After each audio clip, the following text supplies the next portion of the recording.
Pittsburgh Steelers fans, it is time once again for the Steelers, not the retro show. I was about to say the retro show, Tony, because we just got done doing that on our audio only side, Tony. I know. So, speaking of retro, I love the visor. Is that the Rams Steelers Super Bowl 14 visor? The one I was talking about yesterday. Yes. Yes, it is. Here, let me pull that down from 1979. This is an old visor. You are so lucky. My parents got me that. They went to the game and left me home. See? And you thought it was a bad time in your life, and you got that visor. Look at that. Unbelievable. Son, I wouldn't have took you either. Yeah. Who would say something like that, Tony? Terry Bradshaw. I can just picture him saying it, too. You got to throw in the hell. He was like, hell, son. I wouldn't have taken That's you right, either. yeah. I forgot about the hell part. Thanks, Terry Bradshaw. Wow, I tell you what, it is Monday. Things are heating up. We've been talking about last week should be crazy. This week's going to be even crazier. Next week, we're going to really be talking about getting into it because next week is going to be the start of free agency. The tampering period is going to get going. We're going to have so much to talk about, and I'm looking at some of the names here, checking us out, some great friends. I mean, we've got 51 eyes on us just like that, and it's going to grow. And if you're checking us out right now, you are great Steeler fans, and you bleed black and gold, and we cannot do these shows without you. So thank you to the Daredevils and the Reginald Rivers and the Tylers and the Ryan O'Tools and Gyro and Just Me and Jorge and your boy T-Money and Thaddeus and Myrna, Jane, and Bert and Mule Skinner.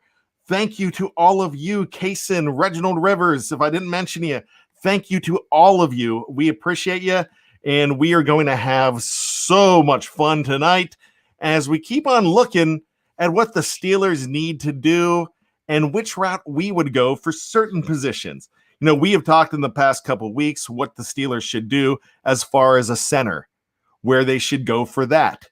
We talked last week about the running back position, and I was talking about specifically maybe a Marlon Mack guy. So this week, it's probably a little different how we're going to do this because they don't need a wide receiver right away. But who are their arms going to be wide open for a receiver? You see what I did there, Tony? I did. Yeah, that was good. I mean, with the receiver room being the way it is, they've set themselves up for nicely. I mean, they have 3 young guys, assuming Juju leaves. So I think they'll be in good shape, and I think it's going to be exciting to see what direction they go. Are they going to go in the draft? Are they going free agency? It's really intriguing. So before I get into that, Joey Jr. asks, "No love for me, bad?" And this is the love I've got for you, Joey Jr. Rochester, right? Rochester? I think I'm right on that. If I am, that's how much love I have for you, buddy. And I got to tell you, if I did miss you, it's because you weren't on the screen when I was talking. So as far as that goes, I love you all. I can't say everybody, but I'm going to throw your name in there. Joey Jr., you're the boy. And I got to tell you, if it's Rochester and I'm right, there you go. You're the man. You're Full service here. So we're talking about wide receivers and arms wide open. And I got to tell you, maybe I should break into some Creed, Tony. I haven't sung for you guys in a while. Should I do that or should I spare these good people? No, don't spare them. Don't spare them. Do it. They need to hear this. With arms wide open. All right, that's I can't do my Scotty Stapp impression. So I guess we won't do that. But let's talk about the Dallas Cowboys real quick. And they had their arms wide open for one Dak Prescott. And Dak is short for Dakota, I believe. I think that's his middle name. But Dak is getting some major money. His bank account is going to be wide open, Tony. Oh my goodness. 126 million guaranteed. Wow. It just goes to show you how scarce really good quarterbacks are. And I know Dak's not, he's probably not a future Hall of Famer, but he's really good, and it just goes to show you that you have to overpay to keep the good ones. And wow, who would have thought somebody like Dak Prescott would ever get that much money in a guaranteed contract? It's amazing, but again, it's just how valuable that position is. A fourth rounder, Tony. Wow, amazing. Yeah, right. And you know what, Tony? I know your contract negotiations are coming up as well.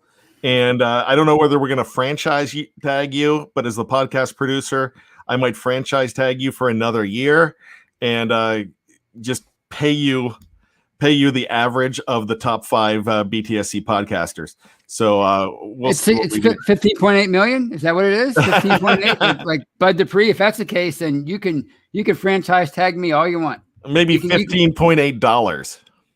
Well, okay. Well, that's more what I'm used to. But I want to be a free agent then.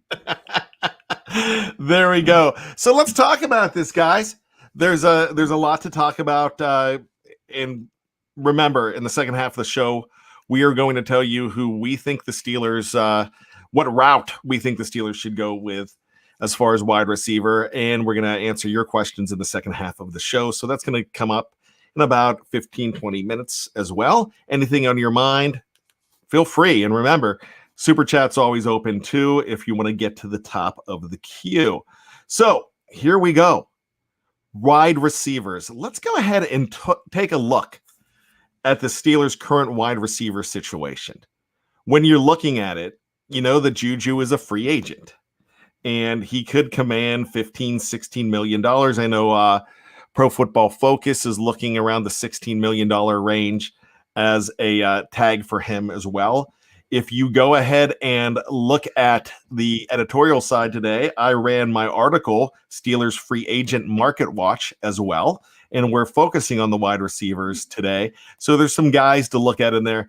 There are some big names out there that, you know, the Steelers, if they can't bring back Juju, they're not going to be bringing in guys like Allen Robinson. They're on the list, right. But they're on the list because that's the list. That's the list. Right. That's why it's entitled Free Agent Wide Receivers the Steelers might not be able to afford. That's why we do that. Right. There's some good names on that list too. And I put some names on the list as well that I moved them up on the list because they are affordable. And there's some guys that we should look at there. But let's talk about the current room. We talked about Juju. All right. We're also going to take a look at guys that you know are going to be back. Chase Claypool. We're going to talk about Deontay Johnson. Remember, he had those 14 drops last year, but after he got called out, after he got benched, he was perfect. Right. For the last 3 games. So he was very good the last 3 games. Hopefully that's something that really helped him out, and that was a turning point for him. So another guy we're going to look at is every Steeler fan's All-American. Everybody loves James Washington, Grandpa Strong. This is a guy that's just absolutely, he's the workhorse of that team. He grew up on a farm, and he's a worker, and he's a worker on the team, Tony. So those are 3 guys to look at as definitely coming back. There might be a few guys that were on the practice squad as well. Another guy that is an exclusive rights free agent who I believe will be back would be Ray McLeod. And there are some rumors that Ray might be getting a lot of work in the slot because they believe in Ray because he had a pretty good year when they did throw the ball to him. I mean, he has a potential to break one. And yeah, with more chances, he will. Sorry. Right, yeah. No. He definitely looks like he could be the real deal as far as a punt returner. And he showed flashes the few times that they used him on offense. So, you get him in there with Matt Canada. He's running the show now, that motion offense. I mean, maybe they could do some things with him. There's a dark horse candidate that's somebody that can come in and maybe really be a diamond in the rough for them. So let me ask you this. And well, before I do that, let me go ahead and do this. Ryan O'Toole gives us $5 in the super chat. No question, just missed some shows lately and wanted to say hi to Tough Tony and Super Bad. I like that. Super bad. Just call me McLovin from the movie. Sounds like a tag team from the 80s. I like it. Tough Tony and in this corner, Tough Tony and Super Bad. And I got to tell you what, we would be dirty and we would be heels. We would be the bad guys. Absolutely. We would have fit. We used to joke about this. We would have been 4 horsemen. I just wanted to be the manager. I always wanted to be a manager, just a Weasley manager. My son's godfather is a Weasley manager in the Baltimore area, and he won about 5-6 years ago. He won like Independent Wrestling Magazine's Manager of the Year for like 3 straight years. It's like that's awesome. And I was at a wrestling match where he came into my town, and this woman next to me with like a 5-year-old boy was like, "That guy is the worst. He is so awful." And I said, and I laughed. I said, would you believe that he's one of the nicest people you've ever met? He's like, wow, he seems like such a weasel. I'm like, just trust me. After the match, he comes down to say hello to me, but before he says hello to me, he saw me. He went over to that kid, gave him like a t-shirt, and said, "Hey, buddy, did you have fun at the match? Wasn't that awesome?" And the woman's like, "You're right." I'm like, "I told you." Those independent shows are fantastic. I went to one about 5, 6, 7 years ago. My cousin's a big fan, and those are great. And the people in the stands, they're more prone to suspending their disbelief than anybody else. It's really a great scene. I love it. And this guy, his son's godfather, this is my son's godfather. His son's godfather was a guy, may he rest in peace. You might have heard of him, Nikolai Volkov. Oh, yeah, absolutely. So from the 80s. He has some great stories, especially Iron Sheik stories. But hey, I digress. This isn't a wrestling show, but I had to just throw that out since you said that. That was a lot of fun. Let's get back to the Steelers. We were talking about Ray McLeod, and I think he's back. I think they're going to give him a deal, just like they did J.C. Hassenauer. You're going to see Mick Spillane get some those exclusive rights free agents. If they want you back, they're going to bring you back, and it's smart to bring those guys back. Lumberzack says, "Hey, remember Devontae Adams dropped a ton of passes in his second year. Just saying." I like that because I'm really excited about Deontay Johnson in his third year. I really think he's going to carry the team. I really like everything that everybody's saying about him. But let me ask you about a guy, Tony. His name came up today. Bob Labriola is kind of seagulling this guy, dropping bombs on him and flying out of the room. And I got to tell you, Chase Claypool, they're calling him a diva, but I liked everything I saw from him last year. Yeah, that was completely out of left field. I didn't get that at all, especially from an in-house writer, somebody that writes for the actual team. Why you would bring that up and not elaborate, Labriola? Like, why don't you elaborate? When you call him a diva, you say his diva quotient was increased as the year progressed. What do you mean by that? Was he unhappy that he was getting targeted less? Was he being a jerk? Was he driving down McKnight Road 100 miles an hour? What do you mean by diva? To me, that's like when people say diva now, there's so much weight behind it for a receiver. It's such an unfair thing to call a receiver in today's day and age because people automatically they think of TO, they think of AB, and to me that's just a horrible thing to say. The kid, had a fantastic rookie year. He should be celebrated. I don't remember anybody saying anything about Louis Lips going into his second year. This guy was the rookie of the year, and you're putting him on blast. It was the biggest Steeler news story, maybe one of the biggest football news stories of the day. People are speculating on it. Reporters were fighting with each other on Twitter. It was just ridiculous. What has the guy done? What diva-like behavior are you talking about? That's what I want to know. If it's just social media stuff, to me, that's just ridiculous. I mean, they're all going to be on social media. They're all in their early 20s. That's a sign of times. If that bothers you that much, just get out of football. That's sorry for the rant, but to me, that was just ridiculous by him. He should know better. You know what? I was surprised with it too. Here's the thing about Claypool and any player. You come in humble because you come in as a second round pick and you're glad to make the team. And then you are introduced to a little bit of fame, and things change a little bit. Remember, Ben came in a lot more humble too, and his ego got out of control early. He did. Right. He was able to eventually reel that in from what a lot of people were saying. I remember a story. Sean Switzer was on the team in 2005, and he was gone, and then he came back in 2010 and said, Ben's a completely different guy. He's Right. He's really professional now. But he was insufferable back then. I mean, he was full of himself. And I think you get that success when you first start out. And you come in humble, and then you start getting success. You start being celebrated, and maybe you're not doing the things that you're not doing the things that the media or the fans want you to do because you can't, because you're more sought after. Right. So there's some things there. So as far as I'm saying, Devin Logan, I like this. Devin Logan says, maybe it's just because he's on TikTok. That wouldn't surprise me. It seems to be a thorn, or it seems to be like too many people overreact to TikTok, in my opinion. But here's the thing. Let me ask you about this. I don't love the TikTok stuff, and maybe that's just old man bad coming out. But I will say this, with one or two exceptions, and the one exception being the Cincinnati game, Juju's TikTok adventures really did not affect him on the field.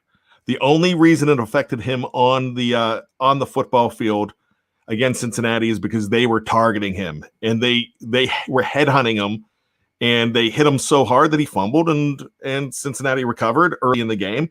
It did hurt, but there's a lot of stuff that he quit doing. I mean, he learned some lessons there, but there's a lot of diva-ishness in Juju Smith-Schuster, but the difference is he's not a problem in the locker room, right? And he's not a problem on the field 98% of the time.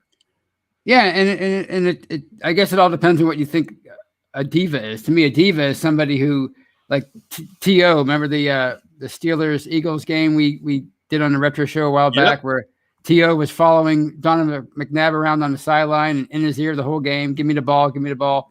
That's, to me, that's diva-ish, or like Antonio Brown living off campus at training camp, or, Facebook Live. If but this kind of stuff, to me, dancing on logos and dancing in the end zone and TikTok, and it's just a sign of the times. To me, I don't think that's diva. It's like I think Ron Cook, or maybe it was somebody on the Fan today. They said, had a great point. They said this is no different than Joe Namath doing all the commercials back in the late '60s when he was the number one player in the NFL, number one celebrity player anyway. I mean, it's no different. It's just I think it's like people put too much stock in it, and they look at that when a team doesn't win, they look to all these little things, all these intangibles that don't really matter. And I don't know. To me, I don't see diva and Chase Claypool, at least not yet. But I think we're all a little bit burned by Antonio Brown. So we think every receiver that shows any kind of personality is going to turn into a problem. Yeah, and I agree with that as well. So we'll look at it. You could look on the live chat. There's a lot of different opinions as far as TikTok and divas. I mean, and there's dissenting opinions as well, and I appreciate everybody's opinion there too.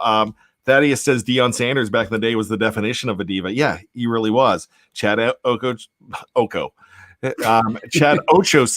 was definitely a diva. There's some guys that you definitely look at here. But you're right, Tony, when you say we suffered, not really on the field from the diva that was Antonio Brown, but we definitely suffered with what happened afterwards. Did he do us a favor in the long run? Who knows? But that kind of blew up. And so we're thinking about that a lot. But this is March 8th news. And March 8th news is soon going to be forgotten in the next couple days. So that's something to look at. So what we're going to do is we are going to take a break, Tonster, and we are going to come back right after this.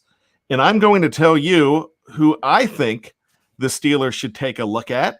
I think you're going to think I'm a little crazy with this, but I think when we're talking about the whole diva thing, I think you bring in an anti-diva and you bring them in for a little bit of age and maturity and some stability too, just to help things out. And I think it could make a difference. So we're going to do that right after this. As we talk about the wide receivers, if you are on YouTube or Facebook, stick around, take a quick stretch. We're going to pause for 10 seconds. And if you are not, if you're checking us out on any of our not yet, Tony, not yet. Sorry. What are you flexing, man? Come on. I've been working out. I've been spinning. Sorry. Yeah. I've been into fitness too, fitting everything I can, fitting this burger in my mouth. You know that old joke. So if you're on the podcast platform, just go ahead and find number 2. It's as simple as that. And we appreciate you coming back for number 2. You're not going to want to miss part 2 because it's going to be pretty good. I'm telling you right now. We'll see it. Talk to you soon. Right after this.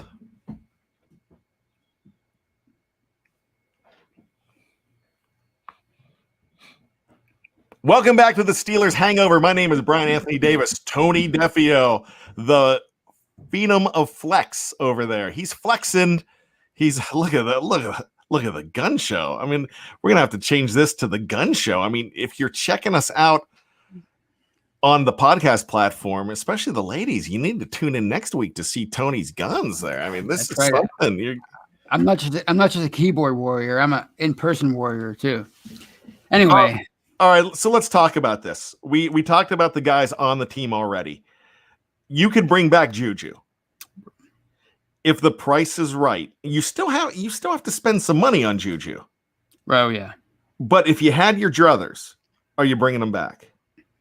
Oh yeah, if you can get him for a team-friendly deal, which seems unrealistic, but if that were to happen, yeah, I'd bring him back. I mean, I think here's a guy that could be the face of the franchise after Ben leaves. So I think people compared him to Hines Ward. I think people get too wrapped up in all the other stuff with the social media. To me, that's harmless. That's relatively harmless. If you look at the big picture with Juju, he's a hard worker. He's a team leader, and he's great in the community, and he's a great football player. So I think if you could get him back, I would bring him back. It's just a matter of, will he be too expensive? And he probably will be. Okay, now, are you going to do that? Is that your pick? Or are you going to go elsewhere? Are you going to go in the draft, or are you going to go free agency? Let's say, if you're going in the draft for free agency, that means that Juju is definitely gone. Or your GM, Tony, you bringing back Juju if you can get that team-friendly deal? Or are you going to stretch to get him? Or are you just going to say, hey, I don't think we can make it work. Let's go another route. Well, I think they've set themselves up nicely with the receivers over the last few years in the draft. When you're talking about James Washington, Deontay Johnson, Chase Claypool. So I think Juju's going to command, you said it earlier in the show, 15, 16 million a year probably. And I don't think they can afford that with their cap situation. So I think unless he's willing to come down significantly, which I don't think he is, you're probably going to have to let him walk. I would go free agent, a cheaper free agent, a veteran that maybe can come in and sort of be a calming presence, like a Jericho Cotchery, for example, somebody like that. That's what I would do. Now, Devin Logan is wrong. He says, you're going to say Larry Fitzgerald. I feel it. I like that. And that's the guy I would bring in. Gyro likes the Larry Fitz thing too. If Larry Fitz comes to Pittsburgh, I'll jump for joy. That would be awesome. We also have, we might have some more Larry Fitzes. I'm not there.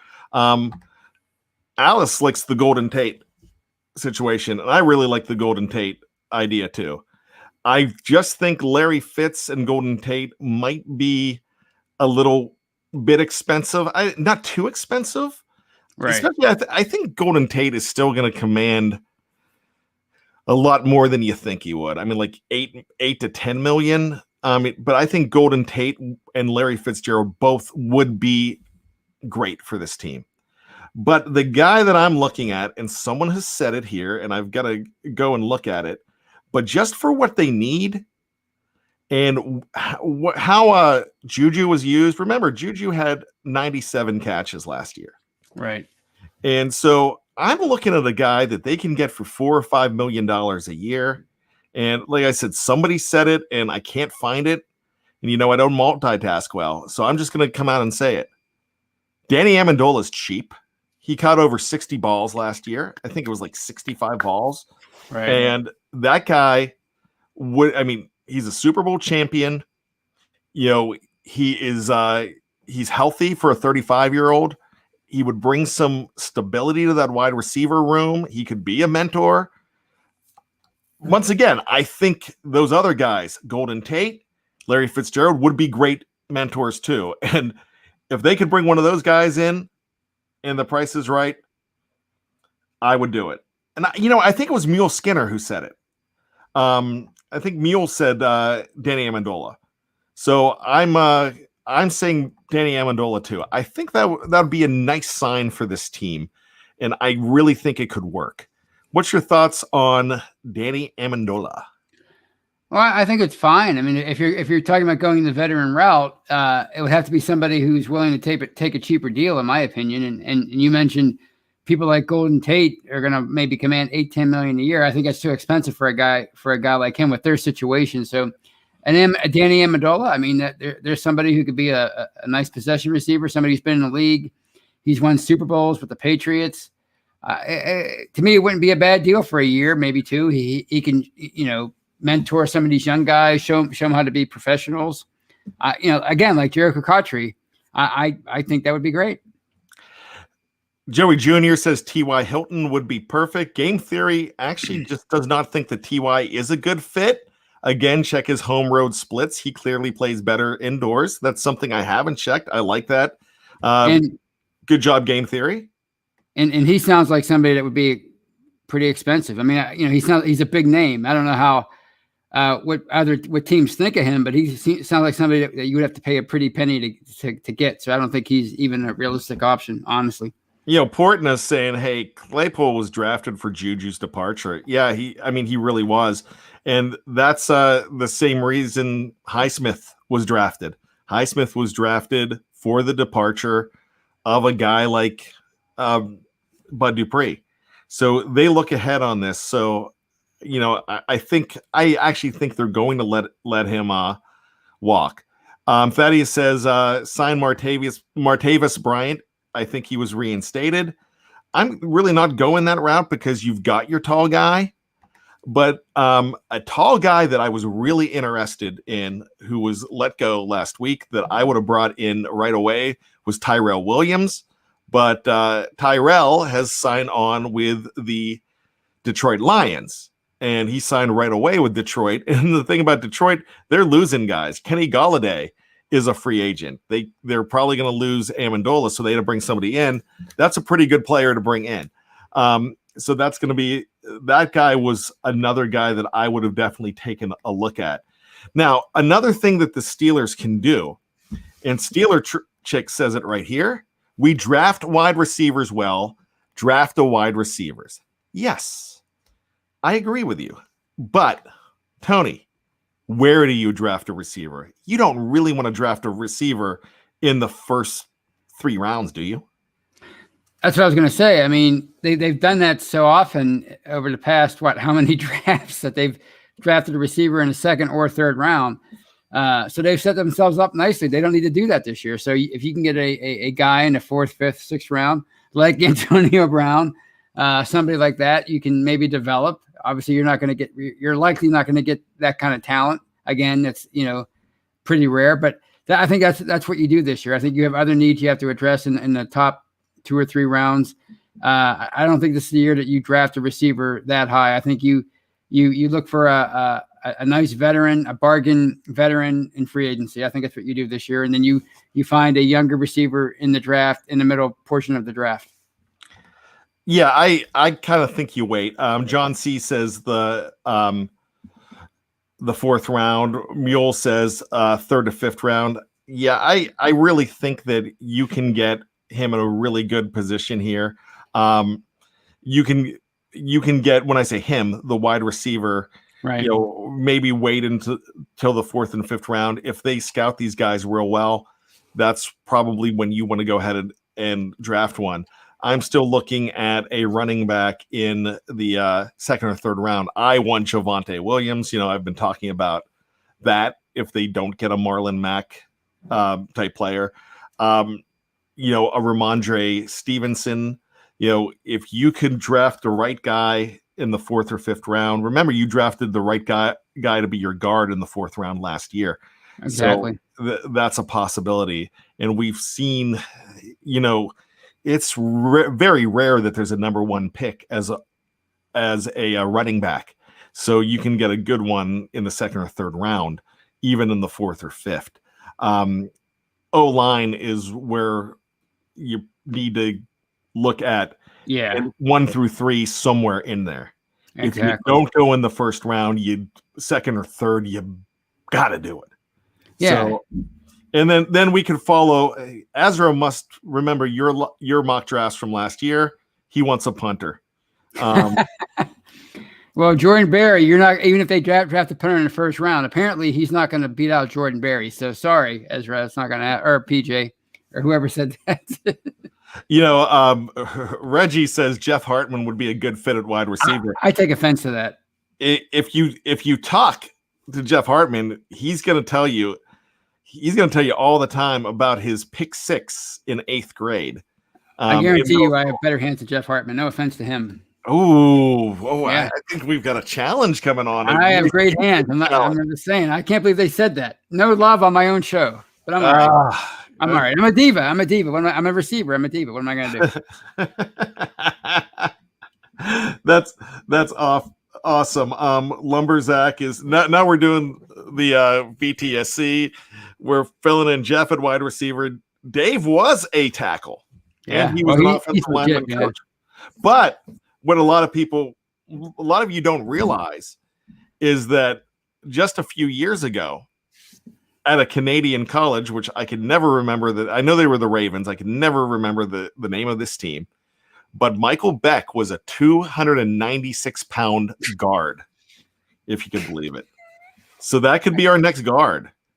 If he get him back in the weight room, throw a bunch of meat and hot pockets at him, and see what he can do. Get him back up there, and then we'll put him on the O-line. Then I extend my challenge to I want to be in the non-BTSC football player division. So I think Jeff will be in that division then. So let me just jump in here. I'm trying to figure this one out. Monka S, Brian or Tony, can you guys give a shout out to Duck Hodges? I love the Duck. In fact, not only will I give a shout out to him, I know he's a Los Angeles Rams now. I'm not sure why we're giving a shout out, but I'll even do this. Holy cow, that's even better than the shout out. How about that? That's dedication. That's fan dedication. So Monka, there you go. I'm not sure. There's no Duck news, is there?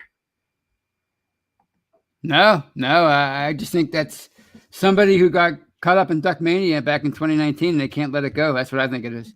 We are talking about receivers, though, and I do want to do a positive shout out for young Christian Switzer, 9 month old, the son of former Steelers receiver Ryan Switzer.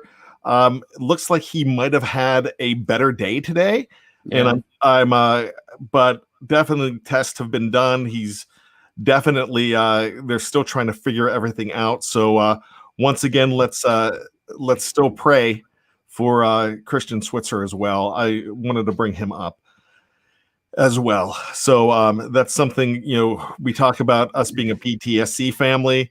Once you're in the Steeler family, you're in the Steeler family. Ryan Switzer, God bless you and your family, and may God bless Christian as well. So here we go. We've got about 6 minutes left in the show. There are some wide receivers out there as draft prospects. The top ones, Tony, you're not going to look at guys like Jamar Chase from LSU, the Waddle and Smith from Alabama. Right. Rondell Moore and Kadarius Toney are guys that you can get probably at the position you're picking. Rondell from Purdue, Kadarius Toney from Florida, Rashad Bateman, you might be able to get in the second round, Elijah Moore, Tylan Wallace, Terrence Marshall Jr. from LSU. But what I'm kind of looking at is I'm looking at in the fourth round in guys like maybe a Sage Surratt from Wake Forest, Amon-Ra St. Brown from USC. That's gosh, can you see the Yinzers having trouble with Amon-Ra St. Brown? Oh gosh. And just for the name, there's a 5'11" wide receiver, 190 pounds, Daz Newsome from North Carolina. As far as a prospect goes, he's prospect number 114. I would just bring in a guy just because his name was Daz. Yeah, I think that's spot on. I mean, I think that's the route you have to go. No pun intended. with receivers in the 2021 draft. I think when you focus so much attention on a particular position in previous drafts like they have, I think you owe it to your team to focus your attention elsewhere. That's why you can absorb a loss like Juju, because you've fortified that position with the draft over the last 4 or 5 drafts. So yeah, I think you look in the middle rounds for somebody, and you concentrate on O-line, maybe tight end, running back, something like that in the first 2 or 3 rounds. All right, so I'm having trouble with this. And he's definitely right. Reginald Rivers says the kid from Auburn's good. I know Seth Johnson, but that's not the one I'm thinking of that they've already talked to. Is his name Bryan? I can't remember the Auburn wide receiver in the draft. Somebody, I'm sure you could help me out with that if it doesn't come to me, but I know they've talked to him, and I think he would be a good possibility as well. So thanks for mentioning that, Reginald, but I just can't remember his name. Maybe it is Seth Williams, because I'm trying to look him up, because I do not multitask well. Here it is. It is it says speedy wide receiver. His nickname is Flash, but I still don't have his name, and it is Anthony Schwartz. There we go. Anthony Schwartz is a guy that you might be able to get in that 4th round. He's a burner. He kind of seems like the guy that they could do really well with as well. Right. John Trent came up with it. Gyro came up with it too. I was online, so I didn't even see that you said that. So that could be a good idea there. I would not be opposed for them to go in the draft, but just not early. But if you have the money for one of those veterans, especially in Amendola, but if you could get Larry Fitz here, for a year, I think that's worth it. I mean, I would love to see that. I think, from a PR standpoint, it would be like the cheaper alternative to JJ Watt. It'd be great. And you know what? You give him number 1. Yeah. Yeah, because we've got somebody wearing number 11. You give him number 1. That's what he wore at Pitt. That'd be amazing. Oh, we would fall in love with him. I mean, we're already in love with the guy. He's a fantastic human being. There aren't too many NFL players that are, even though there are a lot of great NFL players out there, a lot of good guys. I mean, Larry Fitzgerald, I don't know, the Pope, Larry Fitzgerald, who's more innocent? It's hard to tell. He's just such a great guy. I got to bring this up. Case and Wright. I love it. May the Schwartz be with you. Little Spaceballs action. Spaceballs. I watched that in the summer. That was great. Donald says classic Mel Brooks. I love it. I tell you what, if they draft him, I guarantee you, even though he can't stand Star Wars, Jeff Hartman will have that t-shirt out just like that if they draft Anthony Schwartz. May the Schwartz be with you. That would be perfect. Perfect. Gosh, Jerry Cherry Band, our house show band for the AM shows. Jerry Cherry, great stuff. If you haven't listened to his stuff on YouTube, man, go and listen to it. It is really good. It is right down my alley. And if you want to play guitar, he has some. I have a kid that's best friends with my son and a good family friend. I mean, he does tutorials online to like "Here I Go Again" by Whitesnake and some different. Really? Stuff. Yeah, I know I'm going to embarrass him. No, He has YouTube videos out there that are just absolutely fantastic, and I think he did a Guns N' Roses one too. Wow. I can't remember which one it was, but fantastic guitarist. He's our house guitarist, so I'm hyping you up, Cherry, because your stuff's good. I wish I could play guitar. I just don't have the capacity to learn chords. I'm 48 years old in 10 months, and I want to learn how to play guitar. So I mean, I'm gonna look up his tutorials. So yeah, just check him out on YouTube. He is great. Patience, yeah. And now, Jerry, I could sing Patience, and I love to do my Axl impression with Patience. Just a little patience, yeah.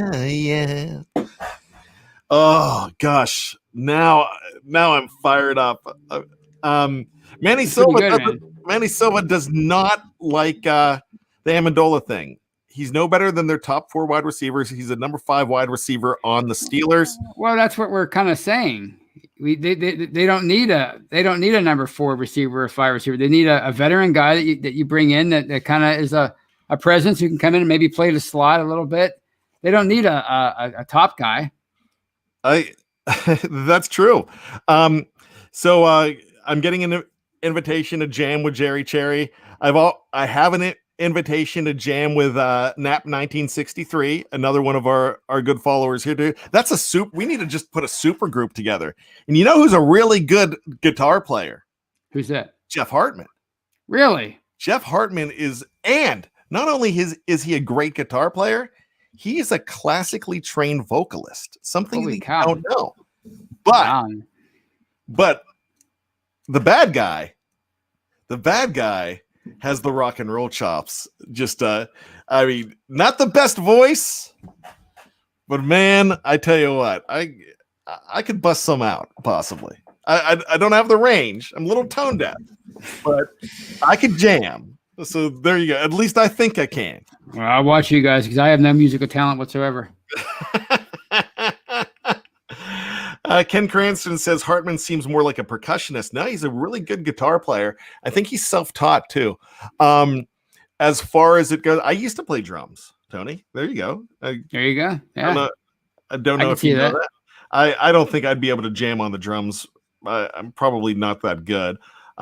Give me a cowbell, maybe more cowbell. I can do that. That's about it. All right. I tell you what, I'm getting a little crazy. It's late in the day.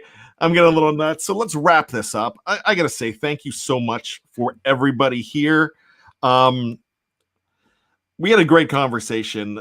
You know, more that I think about it, I love the Schwartz thing. Manny Silva loves the Schwartz thing. They need speed, not a slot wide receiver. Schwartz actually fits their needs. I'm still contending. I'd like to have a veteran in there as well. But, you know, maybe they do both. But I'm really starting to love the Schwartz thing, too. So there you go. There you go. Good conversation, Tony, as always. I appreciate you. We've got this week, at the end of this week, we have got a retro show coming up. Let's talk about that real quick. What do you think? Are you talking about the one we just did or a new one? Yeah. Oh, yeah. The 1976 divisional round game between the Steelers and the Colts. In my opinion, I don't want to spoil it, but in my opinion, it's the most thoroughly dominant postseason performance in franchise history. You have to check it out. Wow. I like that. Yeah, that's a good show. That was a lot of fun to do. Also, check out Let's Ride this week. Check out the Stat Geek, the Scobro show tomorrow night, the preview on Thursday night. Tony's going to be back on Friday night. I'm leaving out Wednesday night because I want to talk about that now. Wednesday night, man, if you are not checking out the Curtain Call, right? Definitely check out the Curtain Call. This week, they're going to have a guest from Oklahoma State. And there's some guys out there at running back Definitely. There's a possibility of your first round pick, Tevin Jenkins, the offensive tackle, a big, nasty, perfect Steeler type player too from Oklahoma State. So they could go the Cowboy connection once again. So check out Michael Beck, Jeffrey Benedict, and executive producer Brian Anthony Davis, as I throw in, I won't be there. Manny Silva's always on my case about not knowing X's and O's, and that's true. But if he really wants to learn X's and O's, like the 11 and 21 personnel, check out that show because Jeffrey Benedict's great. Michael Beck played the game. They know their personnel. They know how to break that stuff down. So if you're really looking for that kind of thing, Manny Silva, check that show out on Wednesday nights at 9:00. Hey, I'm not an X's and O's guys either, Tony. You and I are on here because we're more ecstasy and oh yeah. Exactly. that and the reason I say that is because we're more of the picture, the big picture. We're more of the personnel, the feel of the whole thing. And that's why we have such a well-rounded team. We've got those X's and O's guys, and they are great. I'll give you another one, Kevin Smith. Exactly. Coach Kevin Smith, absolutely amazing. So, check those guys out too. We're going to give you something different. I'm going to tell you who scored first for the Steelers in a Super Bowl. And Tony, I bet you can do that too. Dwight White.